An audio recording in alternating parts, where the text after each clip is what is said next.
how does an advisor know is there a mindset thing? Is there a behavior thing?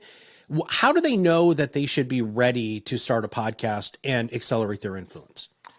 If you've heard us talk about the influence continuum before, on the very far left is skeptic, and on the far right is fan. And your influence journey is about how to move from having an audience of skeptics, which or an audience of fans. And obviously, you want to build an audience of fans. So how do you get there? I mean, most advisors, where they stand on the influence stage or status is, the first one is apprentice. And that's where you're learning your craft and nobody's really paying attention to you. The next one is the expert stage. And that's where most financial advisors sit. That's where they know, they understand their craft. They have experiences and stories to tell. The problem is that they're not telling it in a way that actually is building an audience. So nobody's really paying attention, or very few people are. What the influence pathway is about is getting to this next stage, which is authority. That's the third stage on the influence continuum. And that stage is where people are paying attention to you. You are influencing decisions that they want to make or how they think about what you know. And that's a wonderful place to be. You can have a wonderful business in the authority stage on the influence continuum. The fourth stage and the final stage, I suppose, is celebrity.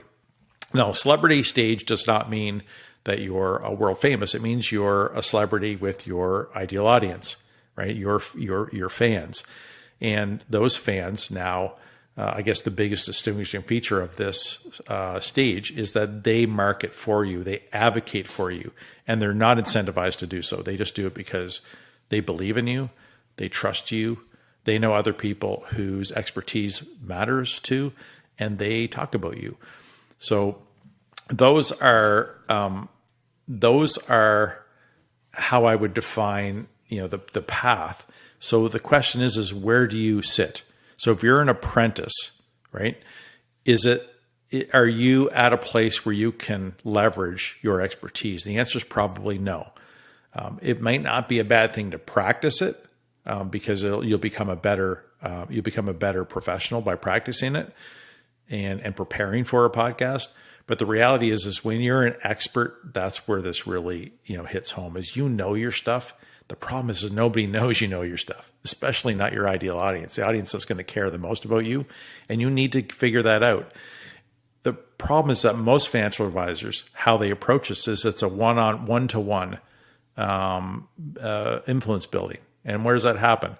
Maybe it's an hour in a seminar, maybe an hour in a webinar, or maybe it's a meeting in your office from a referral. And that's not a great deal of time to move somebody from being a skeptic to a fan. In fact, it's unachievable, really. Not to the level you'd ultimately like it to be.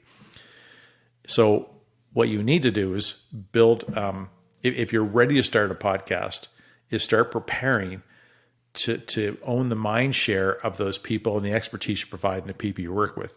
And if you're prepared to do that, and you've got the expertise and the experiences and the stories to do it, you don't even have to have a ton of confidence, because that'll build as you go. That's when I would say you're ready to start a podcast. A bit of a long answer, but hopefully the context made that ring true to you.